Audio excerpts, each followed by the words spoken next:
Il a compris s'il parlait du Dieu d'Israël dans la maison du Pharaon, il serait tué. Qu'est-ce qui lui arriverait? Qu'est-ce qui arrivera à Joseph? Il serait tué. On l'aurait tué, n'est-ce pas? Oui, oui. Ou on l'aurait chassé du palais. Mais il a profité de la vie de Pharaon. C'est Pharaon dans la maison. Dans la maison de Pharaon, Joseph a profité.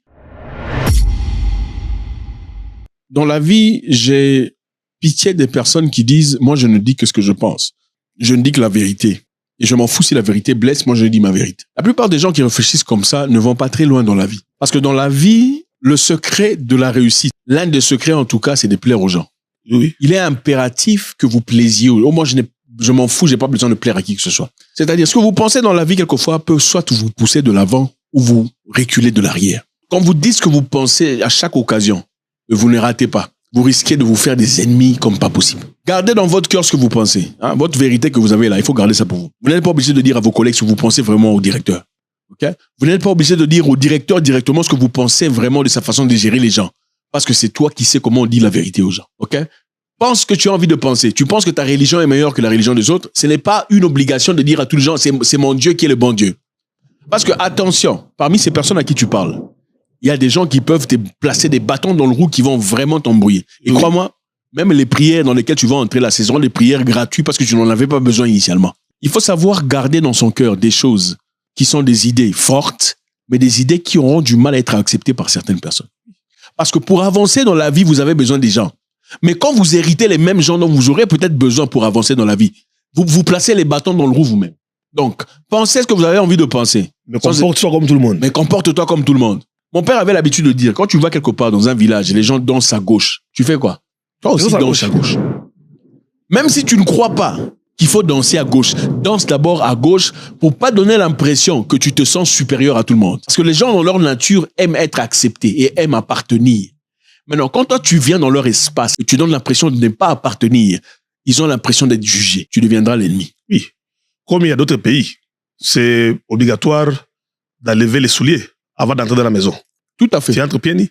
Même si c'est pas élégant, ça ne t'enchante pas, mais... Et toi, tu ne vas pas aller dans la maison des gens avec tes chaussures pendant que eux-mêmes enlèvent leurs chaussures. C'est ça le problème. Il faut respecter leur culture. Même si tu ne crois pas en leur culture, il faut faire semblant. Vous allez dans un milieu où les gens sont en train de raconter des histoires. Vous n'êtes pas obligé de raconter, mais ne faites pas, non, il ne faut pas parler comme ça des gens. Attention, vous allez devenir l'ennemi, on va vous tuer. Oui. Vous allez dans un bureau, les gens sont tous en train de critiquer le directeur ou le manager. Attention, ne dites peut-être rien, mais attention de commencer à dire le contraire. Il ne faut pas parler des gens comme ça. C'est toi qui deviendras l'ennemi. Oui, oui. Oh, pourquoi vous parlez de lui? On va te faire de toi l'ennemi. Toi, on va te faire tomber. Parce que directement, il faut se sentir en danger. Ils diront celui, l'ennemi, on est infiltré. Vous partez dans un milieu, les gens racontent des bêtises, des choses qui n'ont absolument aucun sens. Ce n'est pas à chaque occasion qu'il faut corriger. Il y a des moments où il faut se taire. Vous écoutez des salades, mais vous vous taisez. Vous faites ça. C'est ça, l'intelligence sociale et émotionnelle. Parce que votre façon de réfléchir pourrait soit vous pousser de l'avant ou vous reculer inutilement dans les conditions où vous auriez pu avancer depuis très longtemps. L'intelligence, ce n'est pas seulement dire ce qu'on pense. L'intelligence, c'est aussi savoir se taire. Voilà. Quand ce que vous direz ne changera absolument rien directement. L'intelligence, ce n'est pas seulement ouvrir sa bouche et prêcher les gens. L'intelligence, c'est... Vous savez l'histoire de Joseph, n'est-ce pas? Joseph, il était le fils de Jacob. Joseph a été envoyé dans un trou, n'est-ce pas? On l'a balancé dans un trou. Oui. Et par ses frères.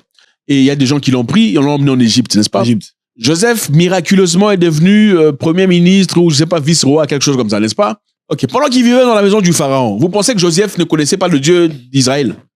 Il connaissait le Dieu d'Israël? Mais est-ce que Joseph a prêché le pharaon, le Dieu d'Israël? Joseph a-t-il prêché dans la maison du pharaon, le Dieu d'Israël? Non. Pendant que pharaon priait ses faux dieux et tout ça? Non. A-t-il prêché le Dieu d'Israël? Non. Il a fait usage d'intelligence et de sagesse. Voilà. Il a compris s'il parlait du Dieu d'Israël dans la maison du pharaon, il serait tué. Qu'est-ce qui lui arriverait? Qu'est-ce qui arrivera à Joseph? Il serait tué. On l'aurait tué, n'est-ce pas? Oui, oui. Ou on l'aurait chassé du palais. Mais il a profité de la vie de pharaon. C'est pharaon dans la maison. Dans la maison de pharaon, Joseph a profité. Il a mangé. La maison de Potiphar. Potiphar, excusez-moi. Oui, Potiphar. Il a mangé dans la maison de Potiphar ou autre chose. Il a mangé, il a bouffé, il a vécu très bien pendant très longtemps. Mais au moment opportun, au moment où il fallait, il a fait ce qu'il avait à faire. Voilà. Mais c'est à travers lui qu'il fallait que les autres naissent. Et Moïse, et toutes ces personnes ont profité. C'est ça. Ça me rappelle une histoire. Il y a un monsieur qui voulait une opportunité quelque part au Qatar. Et moi, j'avais des connexions là-bas. Il me dit, mon cher, je suis en difficulté, j'ai pas beaucoup d'argent. Je cherche un moyen pour aller évoluer de l'autre côté.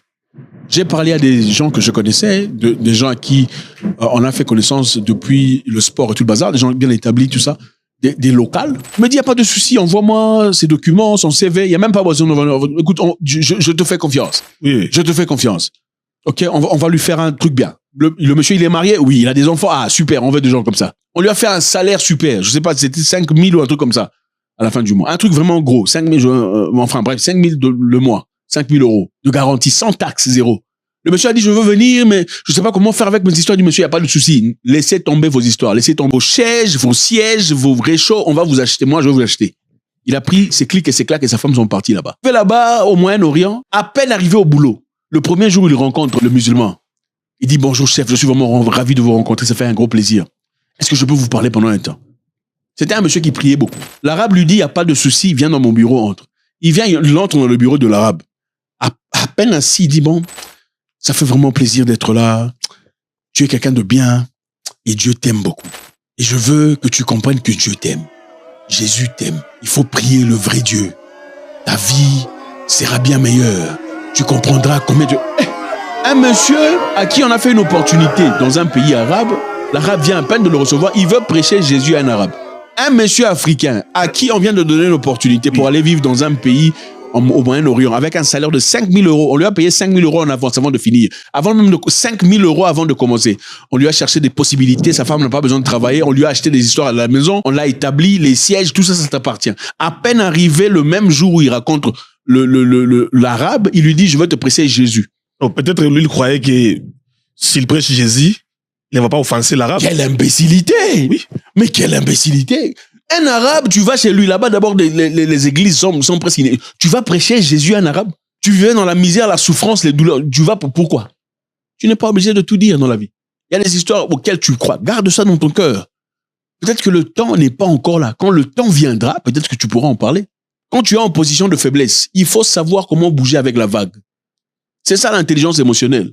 Dans la vie, il suffit pas d'avoir des diplômes. Les diplômes sont pas nécessaires dans cette... Moi, je vous dis, les diplômes sont nécessaires quand vous êtes dans un laboratoire. C'est nécessaire quand vous êtes ingénieur en train de créer. C'est nécessaire quand vous êtes computer scientist. C'est nécessaire quand vous êtes médecin. C'est nécessaire quand vous êtes pilote. Ce n'est pas nécessaire. Cosinus contre cosinus, machin. Vous en faites quoi aujourd'hui déjà? Les cosinus, vous faites quoi avec ça? Rien.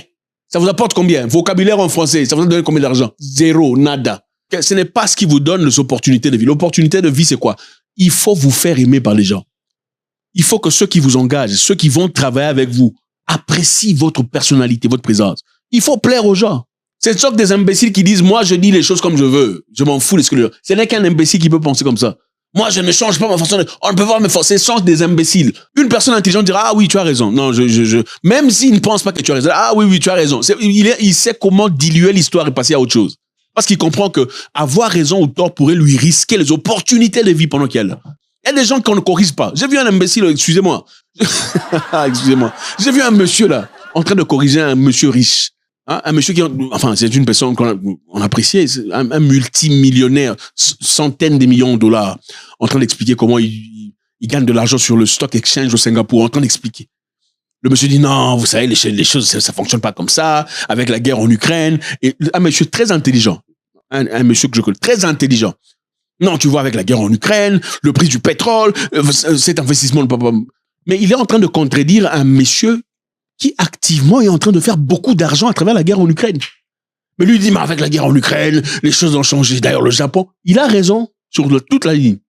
Sur le plan politique, vous vérifiez, il a tout à fait raison. Mais le moment n'est pas opportun. Mais le moment n'est pas opportun. Monsieur à qui il parlait au moment où il parlait là, regardez comme ça. Mais c'est qui ce gars? Tu vois le regard mais c'est qui ce monsieur? C'est qui ce zinzin? Avec 30 euros en banque. Tu es en train d'expliquer à un multimillionnaire combien l'Ukraine, machin, histoire. D'ailleurs, le procès de machin, histoire, tout ça. Il faut savoir quand est-ce qu'il faut se taire. Tu fais semblant. Ah, ok. Je ne savais pas, c'est vrai. Waouh! C'est complètement incroyable. C'est comme ça.